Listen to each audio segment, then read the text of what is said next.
Pour la bande originale du jeu, on a essayé d'être... For the soundtrack of the game, we tried to be very close to what is done in film. We were constantly asking at each place in the game, why are we putting music here? What is it going to say?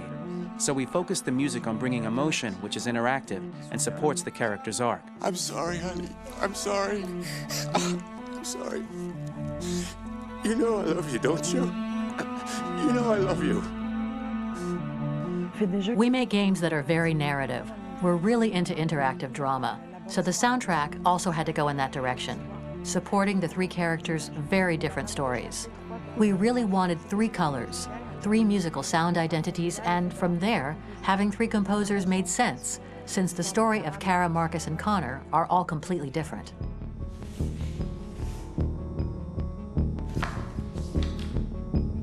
You recognize him? It's Carlos Ortiz. For Connor, we wanted a soundtrack that could be very cold and very mechanical, very machine-esque somehow. For Kara, we wanted a soundtrack that would be very moving and emotional. It was about the quest for identity, but it was also a journey about love and empathy. And for Marcus, we wanted something epic, something that would really represent the grand aspect of his quest. And we were very fortunate to find three incredibly talented composers, and working with them has been a dream, honestly.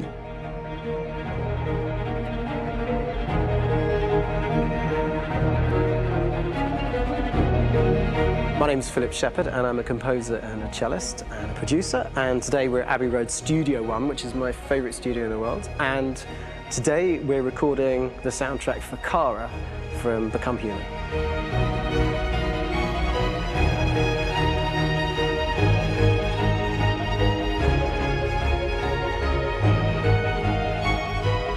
So when I compose a big project, I often travel just to kind of get out, and get some fresh air and some inspiration.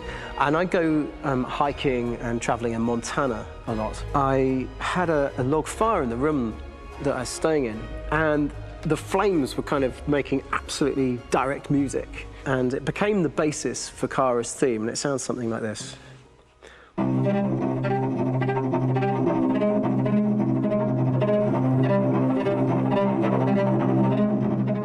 Now, over the top of that, I found a little theme that just seemed to fit over the top, which is taking Kara's name, Kara, and just using like a two-syllable motif, and it sounds like this.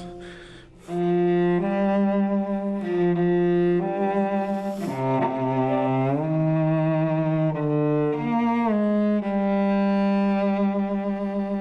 going to pull through this, Alice. As long as we're together, nothing can hurt us.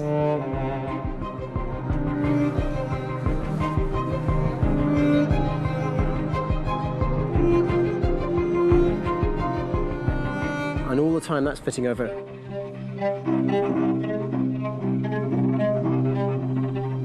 So it kind of works in lots of levels. And in fact, every single theme in the score has one of those elements built into it, and it becomes sort of the DNA of every single tune.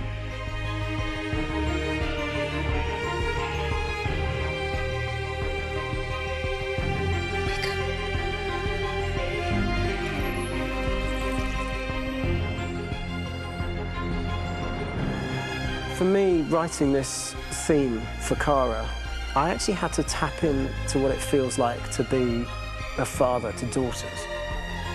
I really had to tap into everything I feel about my daughters and thinking, well, if I had to write music for them and that sense of trying to protect them but also give them the freedom, that's totally where it came from. Because each composer has been given the sort of narrative responsibility for very different characters, I haven't had to sort of go into other styles. I can actually be very loyal to this particular character and sort of hopefully encapsulate her. But it means also I've suddenly become very connected to this character, and if for some reason it goes to game over early, I'm getting mortified, They're over there! Starting a new project, for me personally, it's always finding the right tone, finding the right color, I like to call it. For me, it's finding that right texture that actually sits against picture really well. One of the biggest things is I created custom instruments for Connor.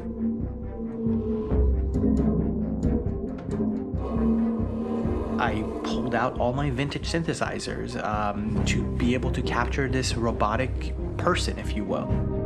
My approach to all of these custom instruments is that I hear the sound in my head.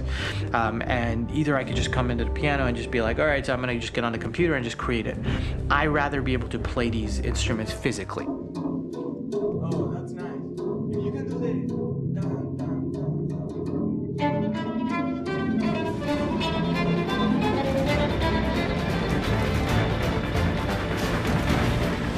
As soon as you see Connor the first time, there is a really interesting thematic idea that you hear, and that's just made out of a Moog synthesizer, but completely manipulated in multiple ways. And it's robotic. It has a little bit of an emotional to it. He's on his mission, so you feel that as well. So it just kind of gives you that cold, motionless, with a mission in hand that you kind of feel throughout the whole thing.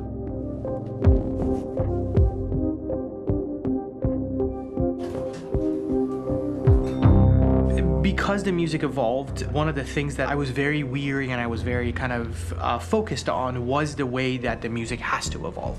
So my idea behind it was that Connor is a singular android that could at any point become a deviant or could actually stay as an android. So I created a more or less an Connor theme, and then I was able to just manipulate it in different aspects of it. Is everything okay, Lieutenant? Chris was on patrol last night. He was attacked by a bunch of deviants. I'm a human being writing for a robot, and throughout Connor's journey, he meets someone, he meets a partner. So how do you deal with a robot feeling? And I've met a partner that I'm gonna work with, or all of a sudden he sees a dead body. Does this robot have an imagination? Does this robot have a feeling? And if yes, how do you translate that into non-emotional music? So it basically at any point I was just like, I can't do this, and then I just do it. Property was damaged and fires continued to rage in several major districts across the city. Some people are asking, have androids become a threat to our security?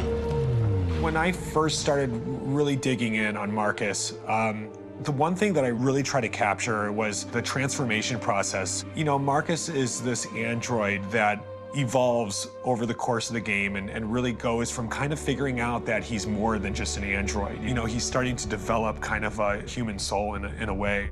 Try to imagine something that doesn't exist, something you've never seen. Now concentrate on how it makes you feel and let your hand drift across the canvas. The other side of Marcus that I really latched onto was that he almost became a savior for a lot of the other androids in the game. So when I started developing the theme for Marcus, I really made it like a church hymn.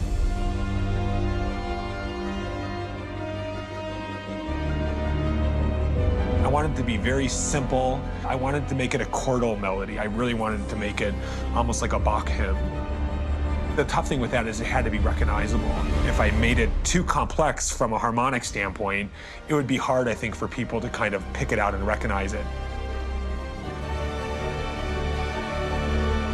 It's very acoustic derived, but it's also been treated with a lot of effects and things to kind of put it into the space that I felt the sound should be in.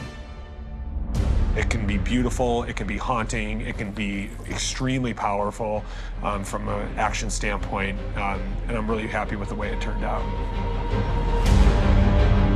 The music is there, but it's subliminal and it's emotional, and people are feeling it, and it's not distracting. And that's tricky with a game like this, where you have to have a lot of ins and outs like that, where the music kind of has to get in and out of these moments.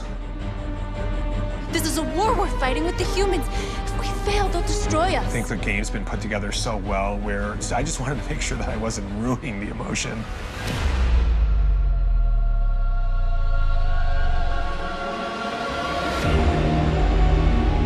I gotta be honest, when we first started on this path, I said, oh man, this could be pretty messy, you know? I mean, it could feel disconnected, and But I mean, it's amazing how they really guided us and got us to really kind of all be in the same world, but at the same time feeling completely different. So it's really going to stand out and kind of be one of those games where people are really going to notice the music and kind of how it was crafted, and and all the hard work that went into being able to pull it off in a graceful way.